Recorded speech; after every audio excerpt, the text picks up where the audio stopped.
Почитувани граѓани, почитувани новинари. Владата, предводена од Социјалдемократскиот сојуз на Македонија, внимателно ги следи глобалните економски текови и последиците од агресијата врз Украина. Се преземаат сите мерки за да се зачува и унапреди стандардот на граѓаните, да се сочува економијата во услови на криза. Апелираме до граѓаните да бидат спокојни. Не се очекува ценовен шок на основните прехранбени производи. Откако цените беа замрзнати, владата донесе одлука за ограничување на маржата во трговијата на основните продукти на 10% на мало и на 5% на трговијата на големо.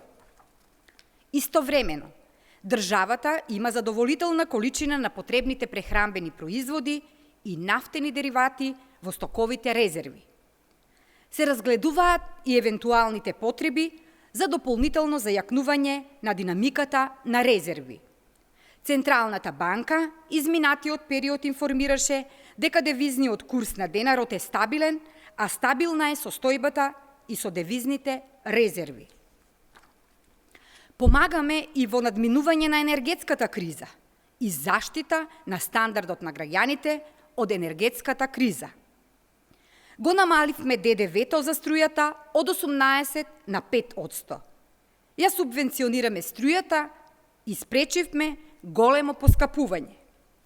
Околу 7500 домакинства добиваат месечни субвенции од 600 до 800 денари за сметките за електрична енергија. Следејќи ја ситуацијата, владата предводена од Социјалдемократскиот сојуз на Македонија веќе подготвува нови пакети за помош на граѓаните и економијата врз основа на анализи. Продолжува социјалниот диалог по покачувањето на минималната плата, сега се работи на методологија за ново покачување на пензиите, како и за дополнителна помош на пензионерите во услови на криза. Како парламентарно мнозинство, продолжуваме со реализација на мерки и политики што го унапредуваат животниот стандард на граѓаните и ја помагаат домашната економија.